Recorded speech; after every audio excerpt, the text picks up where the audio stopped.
Welcome to another GreatDrams whiskey review with me, Greg Dillon, owner and writer of GreatDrams.com.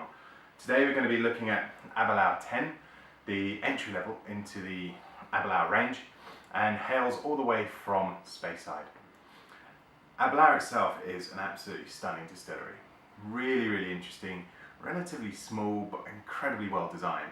The tasting rooms sport like walls of bottles, and where you just get those beautiful sherry colour maturation kind of hues just blasting through with amazing lighting. And in the boardroom area you have just a long table and a couple of casks at the end, as well as beautiful images all around the place. From an actual experience point of view, it's a really interesting distillery to visit. And whilst they don't do bottle your owns anymore, you can buy bottles there which are hand filled either on that day or the day before, typically, by members of the staff. So you're getting one that was bottled pretty much whilst you were there, and ready to take away. Now,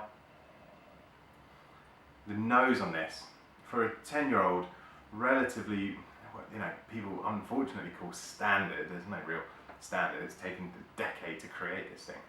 But a 10-year-old whiskey that's been matured in sherry casks, it's just astounding. Gorgeous, rich Christmas fruit notes coming through there. The sherry wine really quite prominent. More so than you'd expect from a whiskey that costs around the £25 mark. As you delve deeper into the nose, you're getting more kind of cloves, slight hints of spices coming through, but still very rich on that gorgeous sherry wine rounded nose. Quite sweet as well. Now when you take it in,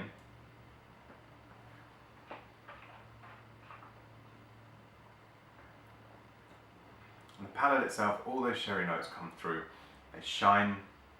I wouldn't say it's the most distinctive, but it is just a lovely character that shows what can be done with a sherry cask matured 10-year-old whiskey that's just been pumped in at the beginning of a range that then spans at 16 and 18, the Abuna, which is delightful, and then goes all the way up the age spectrum, as you'd imagine, with some single casks and whatnot every now and then as well.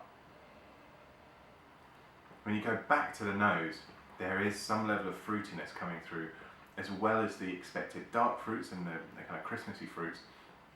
Some slightly lighter ones popping in.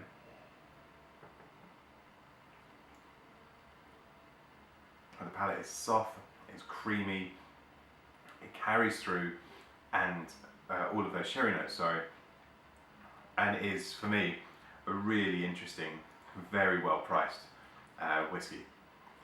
Make sure you get yourself a bottle, and I'll see you soon. Cheers.